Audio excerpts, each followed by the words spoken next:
about how innovation creates jobs, especially for our young graduates. So this week, the university town of Leuven here in Belgium is the backdrop for real economy's quest to find out what works and what doesn't in Europe's strategy to become a knowledge economy. On the show, we asked Jonathan Taylor, Vice President of the European Investment Bank, if universities need to change the way they think to create the skilled graduates that businesses need. We look at how some universities are building long-term relationships with those businesses and analyze if exposing students and businesses to an innovation environment ultimately even works and creates jobs. The Nordics are often cited as innovation leaders. Belgium, where we are, the UK, heck, the EU overall, are considered innovation followers, with many European countries falling into the moderate to modest categories. How we innovate defines how we grow. So here's a quick crash course on what's innovation and how it drives economic growth and therefore jobs. Economic growth is measured using changes in the total value of goods and services produced by a country. Innovation is a technical, economic and social process where a novel idea is brought to a point where it makes money. Innovation creates better products and services for consumers to have a better life. The humble indoor toilet, for example, did that for society. Innovations like the mobile phone create sustainable growth and greater profits for companies. From 1983's bulky €4,000 phones to today's less than €50 ones. Innovation creates new and interesting jobs, like in the high-tech industries, which have higher salaries for employees. Economies can, of course, grow by adding more workers, investment and education. But for sustained productivity per person, necessary to raise incomes and welfare, we have to use stuff we already have in innovative ways. If the rate at which we innovate slows down, so too will our growth rate. Slow growth means fewer jobs, and the longer young people are out of work, the more the skills are eroded. Now, interestingly, during the crisis, those with university degrees had a better chance of employment than those with, say, secondary or primary education. But businesses in Europe still complain that even graduates don't come with the skill sets needed for the jobs that are available. Some universities and their innovation partners are trying to change that, as Gianni Maggi discovers.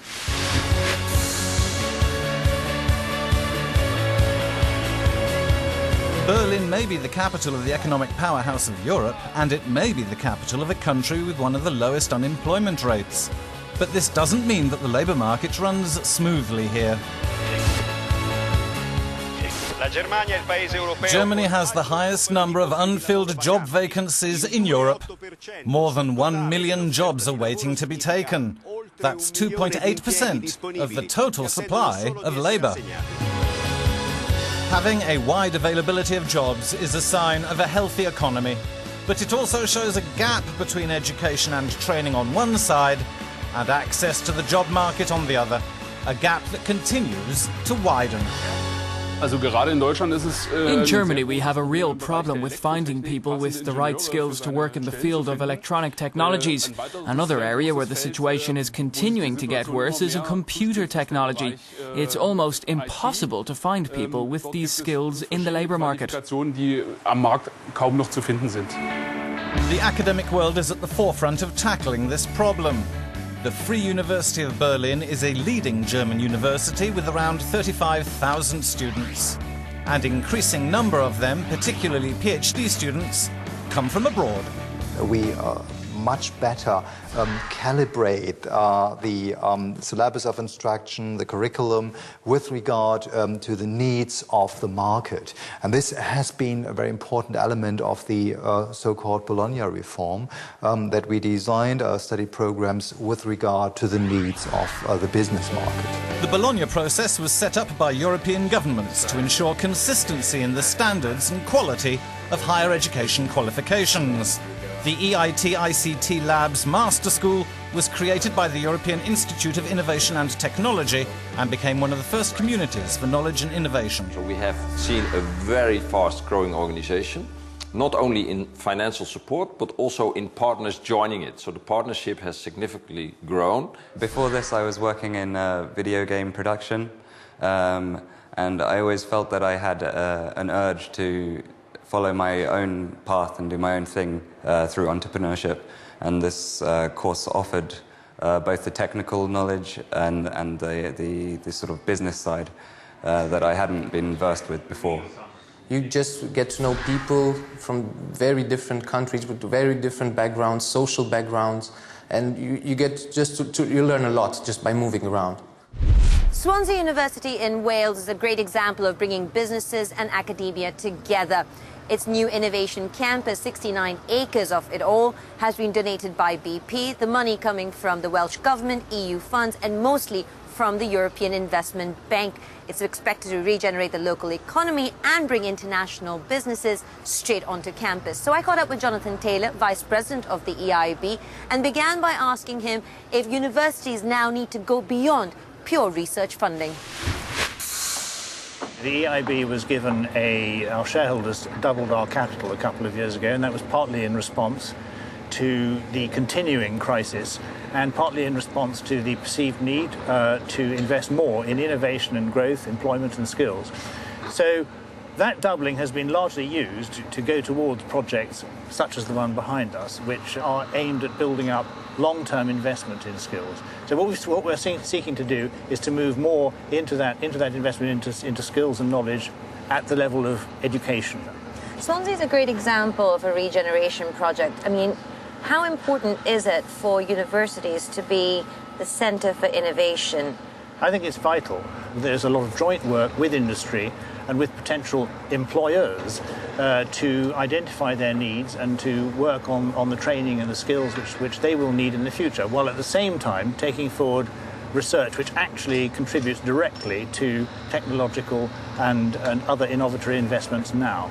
The fact that public monies are being constrained in all countries across Europe is actually a driver towards the universities and the university sector looking to find loan monies from ourselves and from private investors.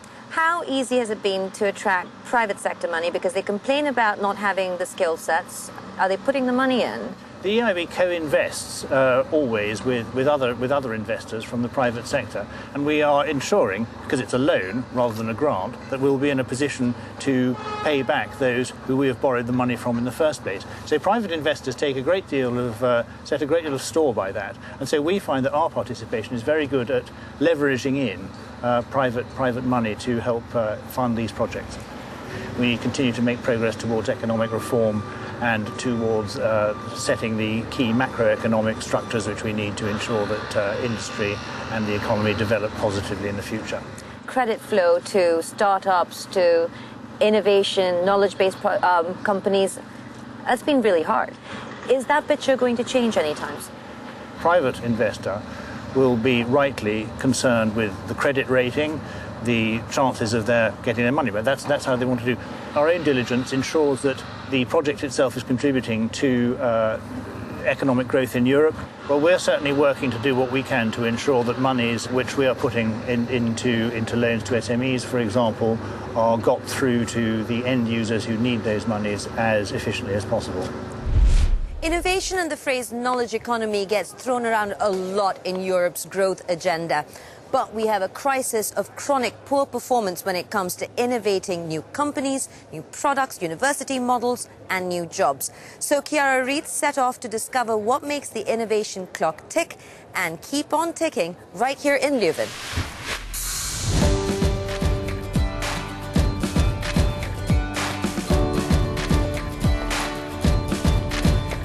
Greatest innovation. The chocolates and the beer. Well, we have to say the beer, probably. The marvelous chocolates. Belgium invented the contraceptive pill. The question is, how do we know if an economy is innovative or not? One way to go about this is download an application from the Fraunhofer Institute called the Innovation Indicator, and this will tell you if a country, for example Belgium, is more or less innovative than Canada or Germany in different sectors of the economy. Belgium ranks high on the Innovation Index despite the country spending just 2% in research and development compared to Germany's 3%. Here in Flanders, a high-tech cluster has developed over the years, creating 20,000 jobs in the smart economy in a population of 100,000. First of all, you have to invest in knowledge and innovation. And I think programs like the Horizon 2020 program will stimulate this. Second, you have to nurture and and stimulate entrepreneurship. And third, you need policy to step in, but in a way not controlling everything, but supporting everything. One of these public-private partnerships is IMEC, a world leader in nanoelectronics for health and the environment. Despite the economic crisis, IMEC has been growing at a steady 5 to 10% per year. About 15% of our revenue comes from public funding and 85% comes from private industry. The range of the research goes from very fundamental research to research that is coming closer to the market, to applications. And that means fundamental research is the basis of our ideas, but it's very expensive and it's difficult for one company to pay for it. The public funding helps us to do things that can be very promising for the future. IMEC's innovation has attracted talent from as far afield as the US, as well as its European neighbours like Spain. We work with companies from all over the world, so we always see the latest ideas, and that really inspires people to push the cutting edge further. I came to Belgium to do a master's in artificial intelligence. I wanted to have the experience of studying abroad. I would say that in a society what we're most lacking is innovators, people who can fill a gap in the market and use their skills to adapt, to learn new things and always be innovating to increase the value in the market. Building bridges between universities, businesses and policymakers and creating the monetary incentives to encourage innovative startups and established businesses is basically the key to drive investment, growth and therefore jobs. Thanks for watching. We'll see you next time.